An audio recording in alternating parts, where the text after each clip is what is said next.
చూడండి క్రంచీ పకోడీ అయిపోయింది. మా వారి టేస్ట్ చూసి చెప్తాడు. సౌండ్ చూడండి ఎట్లా వస్తుందో. సూపర్ ఉన్నాయి, కరకరలాడుతుంది, సూపర్ టేస్ట్ ఉన్నాయి. ఆనియన్ పకోడీ తక్కువ ఆయిల్ పీల్చుకునే టిప్పు చెప్తాను, లాస్ట్ వరకు చూడండి. వీడియో నచ్చినట్లయితే లైక్ చేయండి. తయారీ విధానం: సన్నగా కట్ చేసుకున్న ఆనియన్స్ ఇట్లా పొడుగు కట్ చేసుకోవాలి. పచ్చిమిర్చి ఘాటు తాకుతూ ఉంటుంది నా సామిరంగా. ఉల్లాకులు, కరివేపాకు. రండి, ముందుగా ఆనియన్స్ మంచి గట్టిగా పిసుకోవాలి. పిసుకోవడం వల్ల ఇందులో వాటర్ వస్తాయి. ఆ వాటర్తోనే మన పిండి అనేది కలిసిపోయేలాగా ఉండేలాగా పిసుకోవాలి.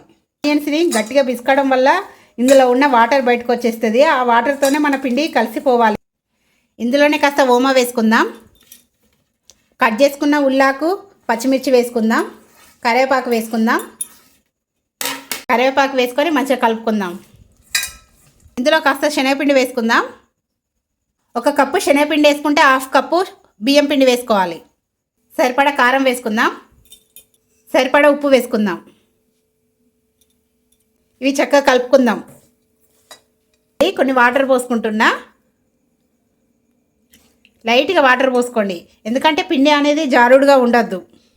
కలుపుకుంటే చక్కగా పొడి పొడిలాగా ఉండాలి. మన ఈ మిశ్రమం పొడి పొడిలాగా ఉండాలి. ఎక్కువ జారులాగా ఉంటే మనకి మళ్ళీ క్రంచీనెస్ పోతుంది.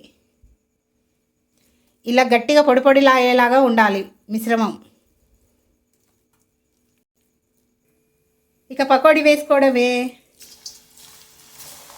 విడివిడిగా వచ్చేలాగా వేసుకోండి.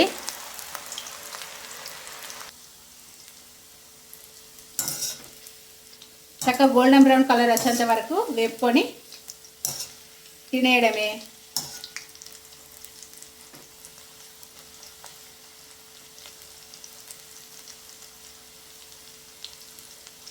వేగినట్టే మన క్రంచీ పకోడీ రెడీ.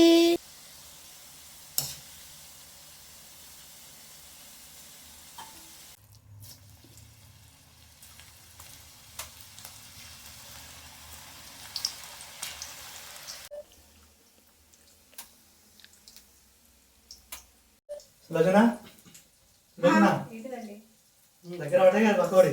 అయిపోయినాయి. సూపర్ గరం గరం పకోడీ, సూపర్ టేస్ట్.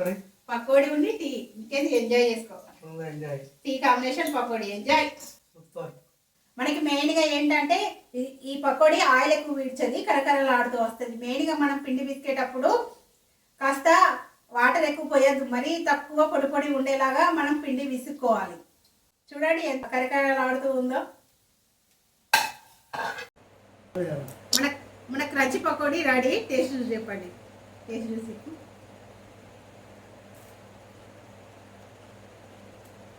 చక్కగా క్రంచీగా ఉన్నది, సూపర్ ఉన్నాయి.